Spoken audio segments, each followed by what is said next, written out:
여러분 안녕하세요. 이 시간에 12월 30일 매일 성경 묵상 함께 합니다. 오늘 나눌 말씀은 골로새서 4장 2절에서 9절의 말씀입니다. 기도를 계속하고 기도에 감사함으로 깨어 있으라. 또한 우리를 위하여 기도하되 하나님이 전도할 문을 우리에게 열어주사 그리스도의 비밀을 말하게 하시기를 구하라. 내가 이 일 때문에 매임을 당하였노라. 그리하면 내가 마땅히 할 말로써 이 비밀을 나타내리라. 외인에게 대하여는 지혜로 행하여 세월을 아끼라. 너희 말을 항상 은혜 가운데서 소금으로 맛을 냄과 같이 하라. 그리하면 각 사람에게 마땅히 대답할 것을 알리라.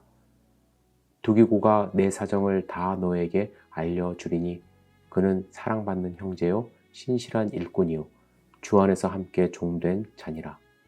내가 그를 특별히 너희에게 보내는 것은 너희로 우리 사정을 알게 하고 너희 마음을 위로하게 하려 함이라. 신실하고 사랑을 받는 형제 오네시모를 함께 보내노니 그는 너희에게서 온 사람이라. 그들이 여기 일을 다 너희에게 알려주리라. 아멘.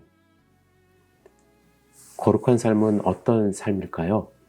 특별한 장소에서 특별한 일을 하는 삶이 거룩한 삶일까요? 예를 들어 높은 산에 올라가 오염되지 않은 깨끗한 물을 마시며 세상과 단절된 삶을 살면 거룩한 삶을 사는 것일까요? 조니 에릭슨 타다라는 사람은 자신의 책 먼지 속의 다이아몬드에서 영성의 본질이 무엇인지 이렇게 말합니다. 당신은 어떤 일을 다른 일보다 더 영적이고 거룩하게 보인다는 것을 눈치챘는가? 찬송을 부르거나 주일학교에서 아이들을 가르치는 일, 혹은 아픈 친구를 위해 병문안 가는 일들은 고상한 일 같아 보인다. 그러나 자동차에 기름을 넣기 위해 주유소에 들르는 일은 어떤가? 아니면 슈퍼마켓에서 점원에게 쿠폰을 내밀 때나 점원이 당신이 산 물건을 포장하기를 기다리는 동안은 어떤가? 우리는 늘 종교적인 행동과 비종교적인 활동을 분리하여 각기 다른 테두리 안에 두려고 한다. 그러나 레위기 9장은 그 문제를 다르게 다루고 있다. 그 가운데 한 구절에서 모세는 이렇게 말한다. 도적질하지 말라. 그러나 바로 앞절에서는 이렇게 이야기한다. 너희 포도원의 열매를 다 따지 말며 너희 포도원에 떨어진 열매도 줍지 말고. 그리고 한 구절에서는 이웃 사랑하기를 내 몸과 같이 하라고 말하고 이어지는 구절에서는 이렇게 말한다. 내 육축을 다른 종류와 교합시키지 말 것이며. 왜 모세는 영적인 활동들을 한 곳에 모으고 별 의미가 없는 구절들은 다른 장으로 넘겨버리지 않았을까? 하나님께서 이 명령들을 한꺼번에 영적인 것과 영적이지 않은 것을 뒤섞여 말씀하신 것은 실수가 아니다. 하나님께서 보시기에 우리의 모든 활동은 거룩하다. 여러분, 바울은 하늘의 것을 생각하고 땅의 것을 버리라고 강조했습니다. 그러나 직업을 바꾸며 사는 동네를 바꾸라고 하지 않았습니다. 즉, 우리가 이 땅에서 하는 합법적인 일 자체는 하늘의 것과 땅의 것으로 나뉘지를 않습니다. 같은 일을 하면서 어떻게 하는지에 따라서 구분되는 것이죠. 어떻게 거룩한 삶, 위의 것을 추구하는 삶을 살 수 있을까요? 거짓과 유혹이 많은 세상에서 거룩한 삶이 가능한 일일까요? 바울은 오늘 본문에서 기도할 것을 강조합니다. 바울이 권하는 기도는 항상 기도하는 것, 깨어서 기도하는 것, 감사함으로 기도하는 일입니다. 먼저 기도는 항상 힘써서 기도해야만 합니다. 힘쓰다는 말은 무슨 일에 열중하다, 끈기 있게 되풀이하다, 혹은 계속해서 관심을 기울이다는 의미죠. 성도들의 삶에서 기도는 가끔씩 일어나는 급박한 상황이나 필요한 선택 조건이 아닙니다. 우리를 대적하는 타락한 세상에 계속되는 압력을 이겨내려면 계속해서 끈질기게 힘써 기도하는 자세가 필요합니다.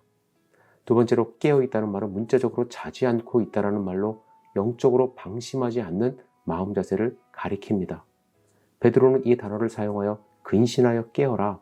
너희 대적 마귀가 우는 사자같이 두루다니며 삼킬 자를 찾나니 라고 권고합니다. 성도들이 깨어 있어야 하는 이유는 사탄이 늘 그들을 삼키려 하기 때문입니다.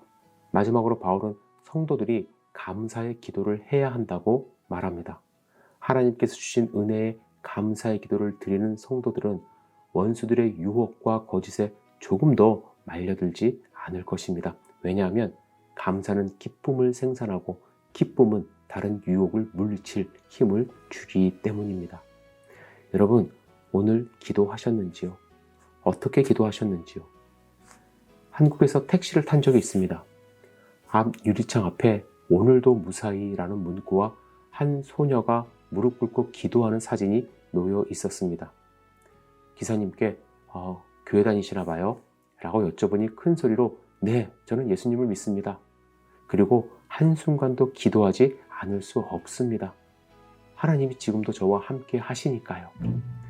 저는 그렇게 자신 있게 믿음을 표현하는 분을 뵌 적이 없는 것 같습니다. 오히려 제가 부끄럽게 느껴질 정도였습니다. 그분은 예수 믿으라고 먼저 권하지 않았습니다.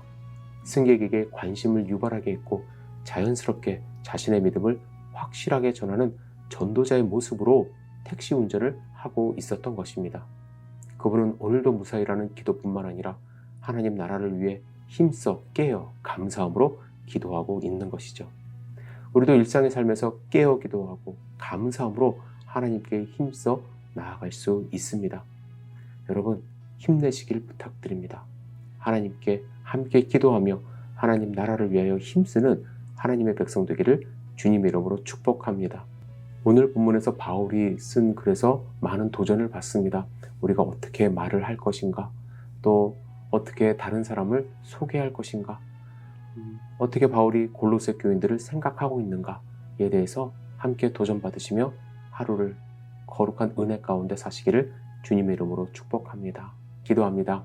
전능하신 주님, 기도를 계속하고 기도에 감사함으로 깨어있는 삶을 살 수 있도록 인도하여 주시옵소서. 늘 주님을 의지하는 하나님의 백성 될 수 있도록 축복하여 주시옵소서. 예수님의 이름으로 기도드렸사옵나이다. 아멘.